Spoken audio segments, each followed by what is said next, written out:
Hi everyone. Thank you so much for joining at this hour. This is an experiment that we always do. That what is the right time for us? It's just after lunch, so I'm not sure how many of you are very much attentive, but we'll keep on experimenting, right, with different timing. But I'm sure that you all of you can take something out of this webinar. You can understand, what's new in the world of SEO. And that's the agenda today. We'll be talking about the EAT framework. What is EAT? What has the impact AI has on the EAT framework? How Google AI is working? Because Google is the biggest search engine, right? So no matter how many AI comes into play, we have to look at how Google is looking at AI. Then we have to look at practical learnings that how we can utilize EAT as a strategy in this new AI driven era for us, and we how we can adapt AI in the new SEO.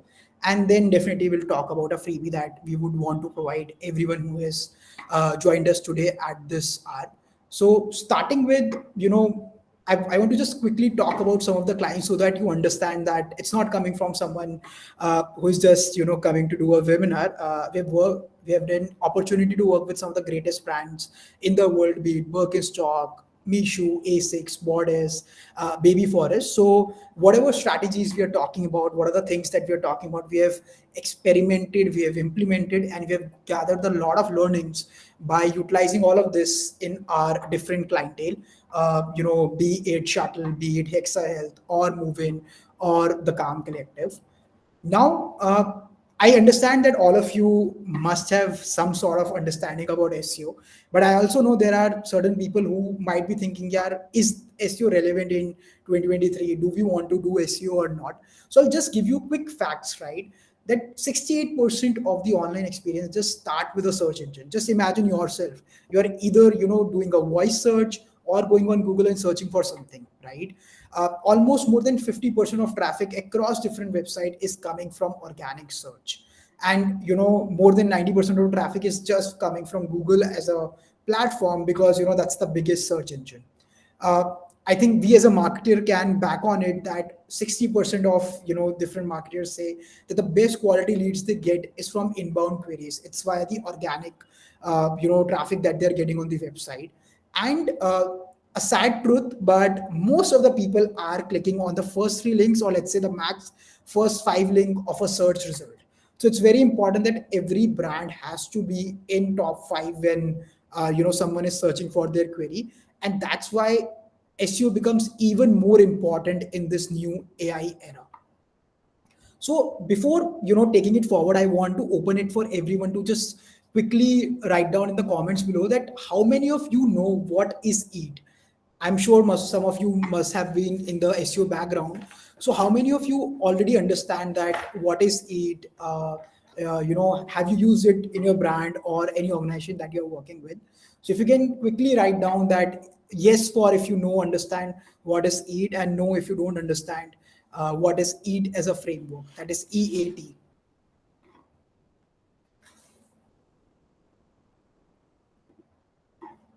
No, I get no, no. Okay, okay. So we have a good set of audience who not do not understand what is EAT as a framework. Uh, do we also have someone who understands that what is EAT as a framework? Yes. Okay. Mishit says yes. That's great. Perfect. So moving on, I'll first quickly take next 2 minutes to make you understand it as a framework, right? So it starts with expertise. Sagar has already mentioned it on the chat as well. So when you say expertise, it reflects the brand's knowledge about a particular domain that you're writing in. I'll give you an example. If you're talking about, let's say, if you are a B2B startup, right? About, let's assume you are a B2B startup about HR, right? And you're writing about some HR policies, but you don't have expertise on it. You're just using AI to get data from the internet and writing anything that you want without any practical experience. That becomes how you are telling about your expertise. So when Google search engines are crawling your website, they are checking how factually correct the content is. The second one is authoritativeness.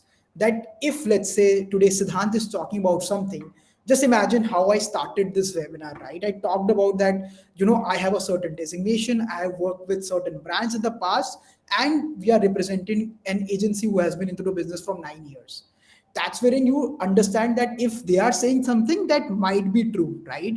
Imagine if I had not been working with any of the clients that I've talked about, or I was not an agency, who has been in the business from 9 years, and I'm just talking about random thing that I'm, giving you, then my authority becomes low. And that is again something that Google tracks. There's a whole debate on how you get backlink, anything that we'll be discussing in the upcoming section. But authoritativeness becomes that how much authority Google is giving to you. And lastly, how trustful you are as an organization, as your content that you're producing for your SEO. Is your website secured? As simple as that. I think this is something that has been going on from almost a decade, that you need to have a secured HTTPS website. But it's not only about that, it's about the experience that you have on your website. Is your website having a lot of outbound links? So again, give an example. If your website has a lot of links that is redirecting to any other website, your trust becomes less, because Google search engine, when they're crawling your website, they're thinking that why they are sending it to different places. That's become your trust angle, that whatever content that you are bringing has to have that trust angle to the whole framework. But this is how EAT as a framework started when Google announced it. But there's another important E that a lot of brands miss, because it's not that easy to manage, and that is about the experience. This is the experience that a person get when they're talking about a fact, right? How they are, if Siddhant is saying about all of this about SEO, he can only talk about because he have an experience about it. But if I write a content today, after after this webinar, if someone goes on his or her website and just write a piece that how SEO would done in AI driven era, the facts and the experience won't be here. So one of the learnings that I want to give you immediately is that whenever right now you're adding content on your website from an SEO perspective, try and add more and more real life examples that no one else can have. For example, I'll take Digidarts, right? So if tomorrow Digidarts want to write about SEO on its website to rank it on the number one page, right? Like for example, a couple of our pages in affiliate marketing is ranking on number one. Now I'm writing that content. If I'm writing something about a brand that I've worked with, that is something that no one else in the world can copy or no AI can generate for me. Because this is something that I've talked about only from my experience. If I'm talking about that, for let's say for a brand called Birkenstock, I achieved X by doing X, Y, and Z. This is something that no AI can tell me because they don't have this data, right? So the number one thing that you have to focus on is to add more and more real life experiences, examples in your content that you are producing from an SEO perspective. So there has been, I don't know how many of you are active on Twitter, right? But the whole SEO community on Twitter is very much active, in the sense that there's an analogy that is going on, that Google from a last decade is working on their algorithms to make it more human like, right? So just a couple of days back, I was attending Google Marketing Live that happened in Gurgaon, right? And therein, you won't believe it, the number one search terms that are going on in our country is not the right spelling. So people are misspelling what they are searching for, because a lot of time we are doing from invoice search, tier 2 cities, tier 3 cities. So now it is very important, if Google is going for that I want to train my models on a real life example, how Siddhant is searching for on internet, rather than thinking as an AI. But on the counterpart, right now most of the SEO marketeers or total marketeers right now are creating content based on machines. So Google is aiming at looking at people who are more human like, but right now we are creating content that has not been created by a human. And that's the difference. Another example, if you want to check about it, if let's say you are on a road, right, and there are 100 cars, all of same colors, same brand, everything is same, right? Only let's say the brand name is changed, but everything else on that car is exactly same. How would you differentiate in that crowd, right? And that is happening when people are using AI to write their content for SEO. It has to be a unique content. AI is an amazing tool that you have to use to do your research, to improve your grammar, to make sure that all the content is precise, but it can't dictate the content that you want to write. Otherwise, you will be just another car in the crowd, right? You have to make sure that your car is standing out from the crowd. Another example to understand this, and it might become more easy for you.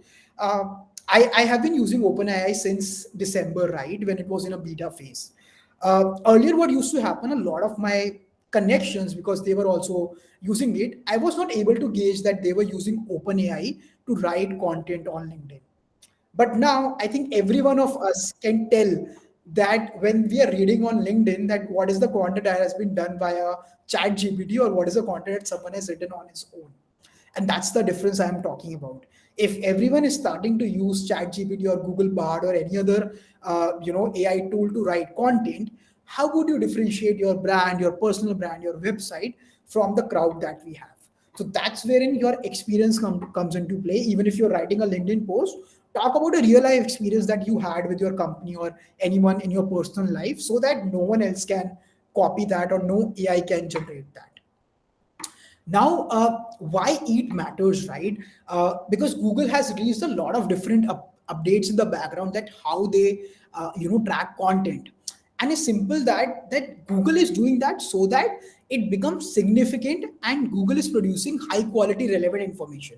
As simple as that. Google is not doing this for us or for any brand. They are doing for themselves. Imagine the day once you start Googling and you're unable to get the right answer in the first three clicks that you go, you would stop using Google altogether.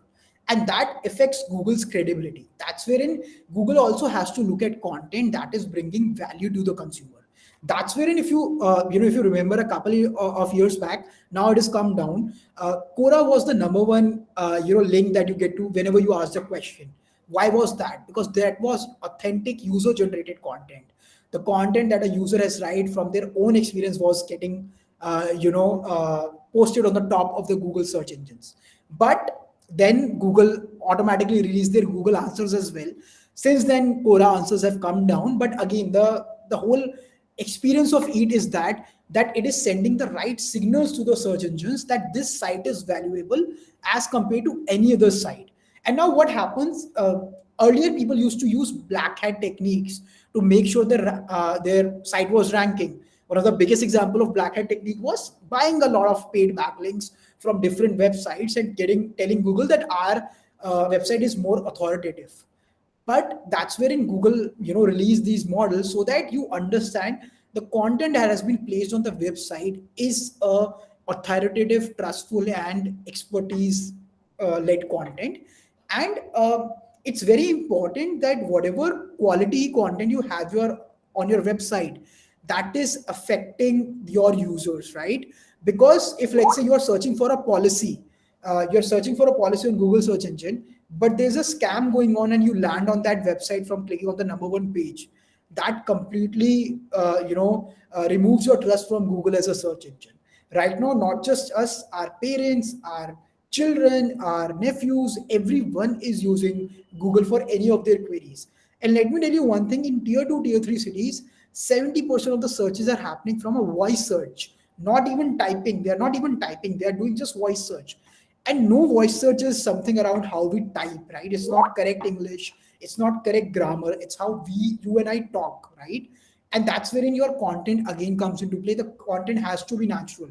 A lot of times, that's something that I'm also facing a challenge with when I try to write an email or a content using Bard or Chat GPT. How do I make it sound more like Siddhant is writing, right? How do I make sure it's natural? It's not like I'm adding adjectives or noun just to make it look more polished in a way. And that's wherein again your content would come into play. If someone is asking a question, you have to reply it in that tone only. Moving on, when I talk about how does now the AI would impact this eat as a phenomena, right? Let's start with expertise, right? AI has limited knowledge. When I say limited knowledge, even if you use Google Bard or ChatGPT, they have been trained on certain data set. They don't understand the context right now. I don't know, maybe in the 5 years it would have that knowledge as well. But at this stage, your AI can't have that expertise that you want to talk about. I'll take an example of one of the brands that we are working with. It's called Insurance Samadhan. Some of you might have seen it on Shark Tank, right? They're doing a very amazing job of helping people who have been defaulted or been fraud, have the companies have done a fraud in terms of their insurance policy.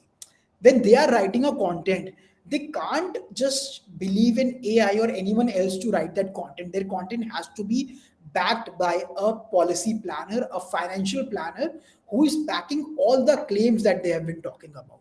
So expertise have to be there. I think all of us have seen an experience wherein the AI might have given us a wrong answer when we are trying to get an solution from them. So it's very important that expertise has to be there. We are whatever we are talking about is right. Secondly, as I've told you, AI can't give you examples from your experiences. They can tell you that Steve Jobs talked about this, or let's say Mark Zuckerberg talked about this, but they can't tell you what Siddhant had a meeting with, right? So if tomorrow I'll take another example. Let's say you are running a D2C brand. You are running a D2C brand about healthcare products. Just take an example, and you want to talk about a product that has helped a lot of your consumers improve their, let's say, strength as a health supplement, then you can't write that experience via using a chat GPT. You have to use your own data. Even if I take a Digidarts as example, if I'm talking about a case study, if I'm talking about how Digidarts has helped XYZ brand improve their conversion rate, then I have to use that experience so that that experience is being logged by Google AI, and they are tracking it when they are ranking us in the Google search engine. Now, authoritativeness is completely from the kind of backlinks we are generating, right? As simple as that, how much authority we have, how Google is seeing our website. Now, when you look at backlinks as a process, there has been a long debate of follow, no follow, do follow, no follow. I think this is a debate that will go on, but Google has straight away said that what they are doing right now, they are looking at the content. If let's say there's a paragraph which is talking about health supplements and someone is giving a backlink in that paragraph, Google understands that context. Their language model, their learning model is understanding that context and then giving you that authority. No matter if you write do follow or no follow, if when they click on it and go to the website and that website is nowhere talking about let's say health supplements or anything related to that paragraph, no matter what you do, you won't get the juice back, you won't have that authority. So now it becomes even more essential that where are you placing that backlink. I'm not sure how many of you attended Google I/O, wherein this whole new era of Google was announced, or agencies like us who were part of Google Marketing Live. One thing that the Google's head of search engine talked about is right now they are not marking any content as AI generated. So now what is happening? Any image that you upload would be marked as AI generated or not on Google search engine. But on content, it won't be marked by Google. They are giving brands or website an option that when you're writing, you have to just add a HTML tag that this is AI generated so that the AI can know it. But if people are generating AI content and they are not marking it, Google AI will detect it and it would penalize your website. When I say penalize, it's not like they would give you negative marking on it, but they would understand this is an AI generated content. I can't say that this is an expert written content out of it. So this is the stance as of today, right? As of 22nd June, that they are not marking content which is AI generated or not. Maybe 3 months down the line, they start marking that as well, and then it would become even more difficult. So right now, it's very important for us that we use AI as a tool to generate that quality content, but it has to be separate in terms of the experiences that we're talking about and the expertise that we bring in. Lastly, factual accuracy and your security becomes very, very important. Understand that Google is not just crawling your website. They're crawling almost a million websites on the planet, right? If you're writing a fact which is not accurate, Google can detect that. Max to max, someone can go, get away with it for let's say 24 hours, 48 hours, not more than that, because Google has those tools to understand is this factually correct or not, and it won't show you the message or something on your Google Search Console. It will just start deranking you or start, not giving you the juice back for that content. So it's very important whatever you are talking about is factually accurate and the security is maintained. Lastly, one of the things that every D2C brand specifically has to keep in mind is to have the right user reviews. A lot of times, what we are seeing right now, some of the brands are using AI to write user reviews. Imagine that that is something that a lot of people do, that they write their own reviews. That's all right, but it has to be authentic, right? It has to look like that someone who has bought something from you is writing that reply, not a bot is replying to you. So Google is understanding that is written by a chat GPT, that it's an amazing product, I really love it, my whole family loves it. It has to be something that a user would like. It would have spelling errors, it would have grammar errors, and it would have, let's say, different dot dot dot or emoticons being used. It can't be something like what a chat GPT writes. So these are the four ways why AI is impacting this EAT as a whole framework. And at the end, the simple solution is that whatever content that you're producing has to be accurate, has to have expertise. But how AI has helped us, that if, let's say, Siddhant earlier was to generate 10 content pieces in a day, I can now generate 20 content pieces, because my time to write that content might have reduced by 50%. That's the advantage that AI have for you. But if you're thinking that you can just say, you type that write this content piece for me and you're good to go, no, Google will get that and it would start deranking you.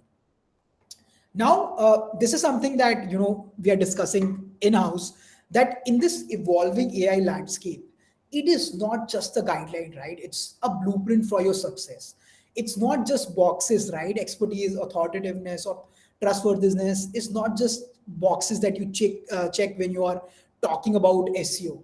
They're about building a credibility of your brand, and that credibility is not just from the eyes of an AI. It's for your humans who are sitting, the users, as well as the algorithms of Google search engine, Bing search engine, which might also being a very good search engine in the future.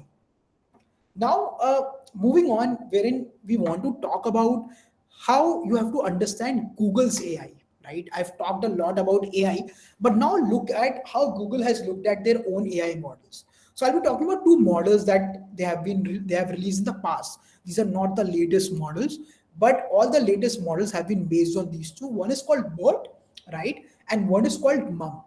Both of them is simply based on what I talked about earlier, is to make Google's algorithm more from a human perspective, wherein, for example, if you are searching a query, they can understand your context behind it.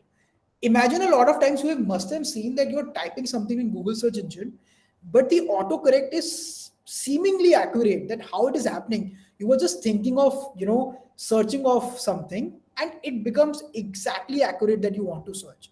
This is what Google has been training their algorithm on, how to write like a human, right? That's how they started BERT. But with BERT, the limitation was they were just doing it for text as a content. So what used to happen, if let's say Siddharth wants to buy a new shirt, I used to write, I want to buy, let's say, a blue shirt and XYZ brand. And that XYZ brand, based on my own experiences on the web, might have changed. Try it out on your home. Just try a query. The query would be, the autocorrect would have give you different queries for each one in your home, no matter you have the same IP, right? Why it is happening? Because they have been trained to talk like human. But that was a challenge, that it was just done for text. So what Google did, they released MUM, wherein they were interpreting images as well.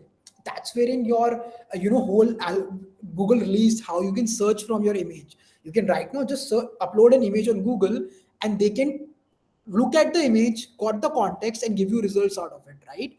That's wherein Google started interpreting images as well. And that's wherein, in the coming back to 2023, that's wherein they have released an update wherein they are marking images as AI generated, because that's a gray area, right? I can generate any image with a new technology. I can look like Steve Jobs, right? I can just face swap and look like Steve Jobs and say that this code has been written by Steve Jobs. And if that is true, and my algorithm is learning that, that becomes a havoc, right? Anyone can put anything on the internet, and Google AI would start believing that. But that's wherein they release this model to understand what image is factually correct, what content is factually correct, and in the end, what Google is trying to be is to sound more like human. Anything that Google is doing right now is not to make it more sound like a robot, but how I, you, and everyone here is typing, talking, and searching about on the internet. Now, moving on, I'll talk about some practical strategies in the AI era, right? I've talked about that you have to, show expertise, but you'll be asking that, Siddhant, how would you do that, right? So you can do that by talking about your case studies, talking about some of the white papers you have done, or in-depth guides, right? I have been guilty of it. I'm sure you guys must have done that. Let's say if I have to write a blog upon on an SEO process, it is something that I also do. I'll accept here that I'll do a Google search and see what all everyone has written in the process, and then I write my own, right? That's all right, not a problem. But make sure it's differentiated somehow, right? If everyone is giving 7 steps for an SEO process, you make sure that your one has something different. Your content has something different in the copy. Otherwise, you are not able to differentiate amongst the two. I'll give an example. One of the brands that we pitched to, right? They gave us a computer, okay, and we did a whole pitch of 2 hours to them, and they in the end told that everything was perfect. We like the creatives, but this is one issue, that the creatives you created looked a lot like our competitors. And then we were discussing internally. What happened was the brand had the same brand colors as its competitor. And we were just laughing that how would I differentiate that? Your brand colors is exactly same as your competitor. Then the creative would start to look like a lot similar to your competitors, right? Because colors is something you notice in a creative immediately. Before the text, you notice a color. So that's where it's very important you differentiate from the competitors you are going for. Whoever is managing your SEO is a SEO team. Ask them to use tools like SEMrush or Ahrefs, wherein they can understand and do a computer analysis. You have to first understand if you're writing a content piece on, let's say, what is the right shirts for you guys. Let's say you're a shirt brand. How to find the right shirt fit. Let's say this is something that you are doing on your website. So make sure that you look at all your competitors and what type of content they have written, and it has to be unique, right? Then you have to show your experience. Herein, offer some insights that you have gained over time, right? It and best insight can be if there's a user generative review, right? For a D2C brand, let's say you're again taking a healthcare example. You're a healthcare brand providing health supplement, and you have written a beautiful blog about how my supplement can help you improve your B12 levels, right? Now, herein your keyword is how to improve B12 levels, right? Most of the people would be searching that. So make sure that the content review that you're writing on that blog post, wherein the user have mentioned something about this, that I'm really happy with the XYZ brand. I've started using their product 2 years back, and my B12 levels are back to normal, and I'm very happy with their product. And this is wherein you are showing experience inside the blog content. For authoritativeness, it's very important that you get mentioned backlinks by authoritative people. It is also from influencers, right? If there's a good influencer who's giving you a backlink, who's talking about you guys, therein the build of authoritativeness comes into play. So this is something that is not going anywhere away.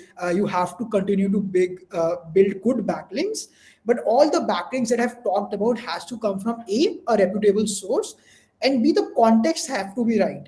AI has become so much advanced that they can understand the context out of a page, right? And I think we all have done that. If you give a chat GPT a mail and ask them to reply, they first read it, and ChatGPT understands the context of the mail and then tells you the reply. And understand that Google has been doing this for 15, 20 years. They have larger data models than OpenAI or anyone in the world. So they understand this. If you're random and entering a random backlink on anywhere on the page, I see a lot of SEO experts do that. They say that you just provide us the backlink, we'll add it anywhere in the content. That won't work now because AI understand the context out of it. Lastly, you have to look at simple technical things like your HTTPS, looking at your privacy policy, your terms of service. All of this is something that Google also looks at. It's not nothing like that, that is a privacy policy is a separate page.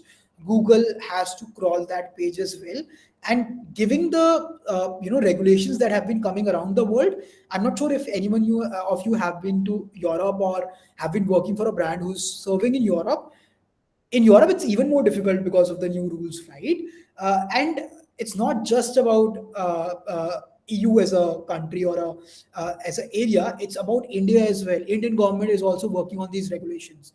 All of you might have heard about, a new thing that our ministry has released, that they would be banning certain kind of apps, certain type of gaming and betting apps. So they are also doing control on the content. So it's very important that we have clear privacy policy, clear terms of service, and whatever facts that we are talking about are accurate for us. These are the some practical experiences that you can use in AI. Now, how do you adapt AI in SEO? Till now, someone might have think that I think Siddhant is against AI or something like that. That's not true. AI is amazing. It's an amazing tool that everyone I would suggest has to use it. Use it. Be it you are a SEO or a SEO professional or a marketer or a founder or even an accounts person, right? OpenAI, ChatGPT, Google Bard can help everyone, but you have to adapt to it properly. Understand that as a marketer or as a business person, you have to first understand the user intent. Just close your eyes and imagine yourself as a user, how as a consumer you would search for that product, right? A lot of times what we talk to our brands is that whenever you're designing your website, think about it as a physical store. If you had a physical store, you wanted it to be beautiful, right? Imagine you're going to a shop and its door not opening. That's what you can correlate to your website speed being slow, right? You're going to the website but it's taking a lot of time to load. You would be irritated. Imagine you're going on a store but its door is not opening. That will make you feel irritated, right? So think about your website, about your online property, just like any physical property, and then start thinking about content. So understand how what user is searching for. You have to start anticipating what your users are talking about, what they want to know from you, right? Then think of the content and then you can use ChatGPT. Ask them that give me 10 options about it. Get a outline from ChatGPT, but you have to write it on your own. One thing that I've observed a lot of good brands have started doing, maybe you guys can do that. I think ChatGPT might be able to replace the content writer in your team, right? That is something that is open for discussion. But a chat gpt or a bard won't be able to reviews to replace the editor in your team. The editor has to be a human who is editing the whole content. I'll give an example of Digidarts only. We have used chat gpt and Google Bard to write some blogs for ourselves, but there has been certain context wherein we have used that, and there's an editor in our marketing team who is reviewing every piece of the content, and it's making sure that everything is human like. That is something that you have to optimize. Secondly, you have to think about bird and mom, right? uh, I'll talk about an event I attended last week. So in that event, Jockey, someone from Jockey came. He was a e-commerce head of Jockey as a brand, and he talked about how users are searching for underwears online. Okay, so every one of us are calling underwears as underwear, but Jockey, because of his their own brand personality, they call it briefs or innerwear. They're not using the term underwear anywhere on their website. Now you ask what's the challenge is that when people are searching on their website or on Google, they are searching underwear because that is something that we all have been brought up with, right? That's how we talk about it. We don't call it briefs or innerwear that Jockey is talking about. So what they had to do, they have to optimize their content wherein they are not saying that Jockey sells underwear. Jockey is selling briefs or innerwear only, but they are adding that context of underwear to their content so that user intent is coming and word is also getting trained. Because you can't say that it's my choice, I'm whatever I call my product, right? So it's very important you optimize on all the algorithms that we have talked about. And the most important thing, please use AI tools. It's not about that you can't use AI tools, you just have to be using it in the right manner. You have to use AI tools to optimize your time. Time is the biggest currency in the world right now, right? So you can use AI to make sure that the content piece you're writing in 1 hour can be done in 30 minutes or 20 minutes, as well as you use AI for predictive analytics. Right now, there are amazing tools. I've talked about SEMrush, I've talked about HRFs. There are so good tools that looks at your data and talk about what kind of content pieces you have to write more about, right? Because these are using predictive analytics to give you that answer. Use these tools for that. Use chatbots on your website. That is also amazing, because that is saving the time of your customer support team or your sales team. But the content that you're writing has to be, something that is written by a human, backed by an AI, in terms of framing it properly. Now, to summarize, I'll give you a context about old SEO versus new SEO. Uh, I'll tell you, this is one slide that recently we saw on LinkedIn, right? Some of this content is from a chap based in US who created this content, that what is old SEO versus new SEO. But if you go to the link and check, the content is very different. Why? Because we have started using our own experiences in this content, and that's exactly what you have to do in terms of SEO. If I had been just copying that content that I got on LinkedIn and pasting it on this Google on this slide and presenting you, might have worked on webinar, but might not have worked on a search engine, right? Because it can track the old content as well. But if Siddhant is adding his own experience, his own examples to the content, then it becomes unique to myself, because that is something that no one else can write about. So, old SEO was to talk about stuff, as many of keywords you can, and it will bring you a good results. Right now, it's very important that you have to write content from a user perspective. Understand what your consumers want to write about. Let's say if you are a beauty brand, right? Think about how a consumer is searching for it. Maybe they're asking how to use a concealer, right? Or maybe they want to understand how can I are there any let's say disadvantages of using this product, or is there a night routine that I have to follow to make sure that this product is working well for me. This is the type of content that a user would want to read about, rather than you just writing a content, 5 benefits of using your cream. Please understand, there have been a lack of articles about it. No one wants to read that. You want to read the content that a user has been facing a problem about. Earlier it was like, get as many backlinks as you can, and that would do wonders for your website. No, you have to focus on building the right links.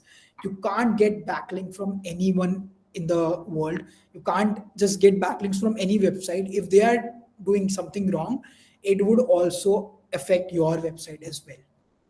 A lot of people, what they do, they let old pages die, yeah, right? What they were doing, they were just keep churning on new content. But that's not the way, right? With AI, what you should first of all do, this is an exercise I would recommend everyone. Let's do it as a challenge. Everyone on this call right now, take a week's time, go to your website, use AI to just update all the past 20 blogs on your website. Just do that for me, and I'll assure you, in 1 month your ranking would improve on that. Just the last 20 blog posts that you've done. And I'm not saying this from just to give you a challenge. We have done this for our brand, for different brands that we are working with, because a content that might have been written in 2022 would be irrelevant in 2023. And you might still be ranking for it. Imagine, I'm talking about, let's take an example of today's economy, something around that, right? I write a content about how to write a blog post, right? I write this content in 2021. It's ranking. Now it's 2023. Someone has searched for how to write a blog post. Someone clicks on it and goes to the website and see there is nowhere mention of AI. There's nowhere mention of chat GPT. There's nowhere mention of what is new going on in the industry. I'm going back. They are bouncing off your website in just 3-4 seconds, or let's say 5 seconds. Now this is sending signal to Google that this content is not relevant, and ranking would start depleting. It's not about that other players are writing more content. It's about you're not updating your right content. And again, take my word for it. Just write one additional paragraph on this 2021 blog post talking about the new era of AI in blog posts, and you'll see you'll start ranking again on that content. because now you're talking about the context in which we are living, actually what is happening in the world, right? um, you have to understand that SEO or content is not just keep producing content, it will bring you revenue or it will bring you numbers. It has to be backed by some data. Publish blogs or content that is bringing you the most of traffic. As simple as that. No matter what someone say, you can't write just because you are liking that content or your boss is writing that content, right? Someone in the recent event talked about, there are a lot of times, people come to us so that the bosses are liking them, right? So a lot of time people present something just because to make sure that boss is liking that content. But understand, you're not making sure that your boss is happy. You have to make sure your brand is getting something out of it, and for that you have to write whatever is bringing you the right traffic. Lastly, if you observe your own behavior, how we have changed. Earlier, back in the day, 5 years back, you might have searched for something in just 2 or 3 words. Now, how we have changed as humans, we are typing more long keywords. We are searching long tail. Right now, we are so advanced in our journeys that we understand the context. Earlier, if I have to buy shirt. What I used to do, buy shirt online. This is something I used to do, right? Now, what I would do, buy blue shirt online, buy, let's say, Red Rabbit shirt online, buy XYZ shirt online, or buy something from my home near me, something like that, right? I'm giving more context to the search engine. So it's very important that your content is also targeting long tail keywords, because that is something how people are searching for it.